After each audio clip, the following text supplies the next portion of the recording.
tentunya itu sangat memotivasi ya, karena dari dubesnya sendiri menyampaikan semuanya itu benar-benar terang benderang. Tadinya aku sendiri juga masih agak kebingungan nih mengalokasikan dana atau hartaku ini kemana gitu. Tapi dengan aku tanya langsung ke dubesnya, terutama ya mereka pastinya sangat membutuhkan dana untuk yang mengungsi, sangat membutuhkan dana untuk building yang hancur, katanya yang destroyed, yang hancur berantakan dan sebagainya. Terus tentunya apalagi pas saya datang itu pas banget rumah sakit, terus tempat pendidikan semuanya dihancurin, itu hampir semua gitu. Jadi tentunya sangat bermanfaat, dan yang paling terpenting aku suka banget dari Indonesia sendiri tidak ada potongan pajak sama sekali.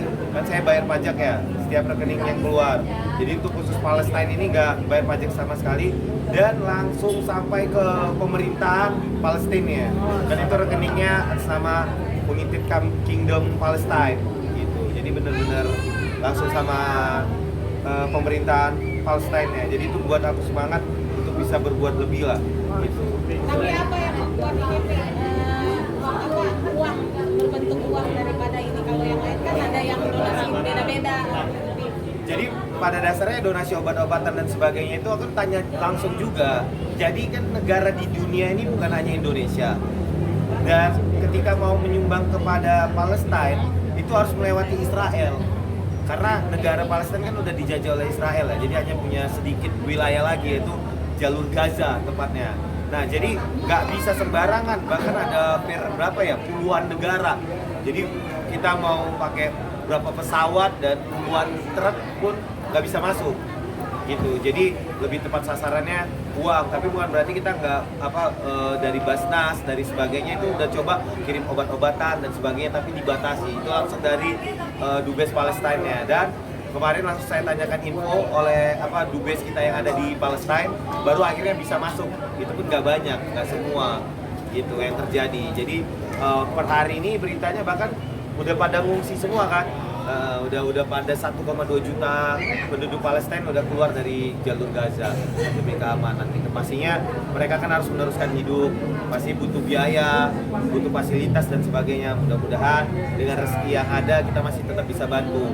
Dan ini juga sekalian aku ingin memberikan informasi yang tepat kepada teman-teman semua kan yang punya harta juga banyak kan di Indonesia, bahwa udah paling tepat itu caranya, yaitu langsung sama pemerintahannya sendiri yang akan mengalokasikan. Kan ada juga pelajar di setiap negara yang saat ini mungkin sedang ngungsi, jadi mudah-mudahan cukup membantu.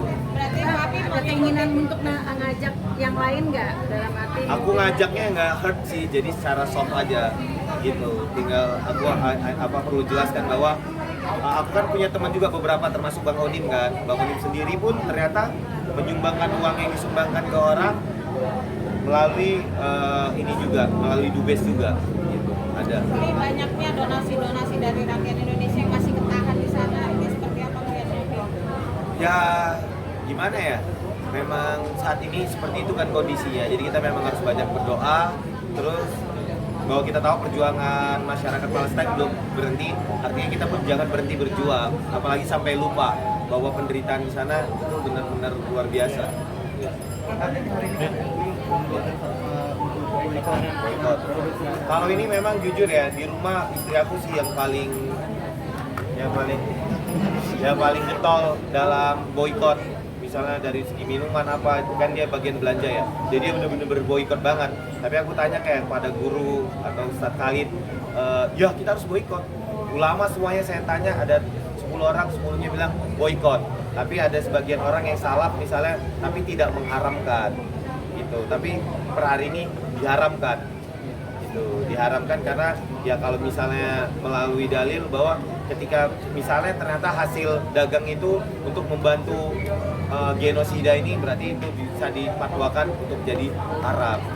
Jadi per hari ini haram. Tapi anak-anak jadi nanya nggak sih biasa jajan ini atau beli ini? Nah, itu, anak aku pintar, biasa kan misalnya McDonald, boleh nggak makan McDonald? Kenapa nggak boleh saya? Karena apa? Kemarin kita tahu. Coba bilang free Palestine lah.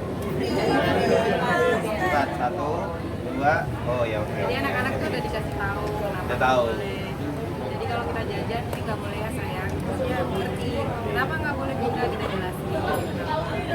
Dia tahu karena produk ini membantu Israel untuk menyerang. Kan ada obrolan yang ini nggak sama petugas ya kemarin ya? Bebas. Aku bener-bener nanya semuanya tentang Hamas.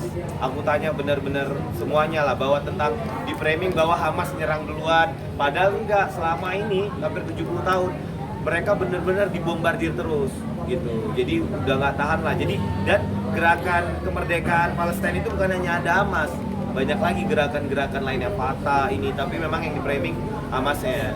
Jadi banyak gerakan kemerdekaan selain pada organisasi Hamas ini. Gitu. Dan aku bahkan tanya apa benar memang penghafal Quran, benar, masya Allah, alhamdulillah. Kenapa memilih angka 1? Aku sebenarnya ini kayak cek ombak sih, ini benar gak sih langkahku gitu. Karena aku sebenarnya udah risau kan, aku hubungi kayak Bang Unim, ternyata dia mau balik ke Indonesia. Terus teman-teman aku yang lain di jalur Gaza, dia bilang aku paling bertugas di rumah sakit Indonesia aja. Kalau aku pun kamu transferin uang, bingung juga nyalurinnya gitu. Jadi ya tepatnya aku ke Dubes, aku tanya lah semua hal itu dari subuh aku prepare, semua pertanyaannya aku udah siapin, itu sampai mau sholat Jumat dan semuanya terjawab. Dan itu bener-bener nangis itunya juga ketika aku tanya hal-hal yang sentimental, termasuk laporan dari teman aku itu dan hampir 70%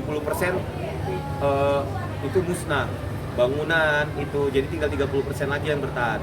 Per hari ini pun terus itu, dan kemarin tuh udah 11.000 yang meninggal jiwa loh, lain yang luka-luka. 11.000 loh. Kita tragedi Kanjuruhan aja 100 berapa ya?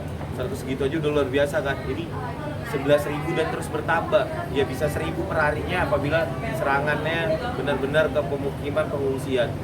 Gitu. Jadi memang luar biasa lah. Makanya ini banyak desas-desus 23 November ya akan terjadi perang dunia ketiga atau gimana, dan bahkan ini Amazon yang memprediksi, tapi mudah-mudahan terbaik. Dan mungkin kita udah mulai merasakan ya efek domino dari ekonomi yang terjadi di Indonesia gitu. Jadi ya mudah-mudahan segera pulih lah, recovery-nya cepat. Amin. Ya, semua-semua. Terima kasih ya. 願い下げだバカ野郎。あらあらまあまあ。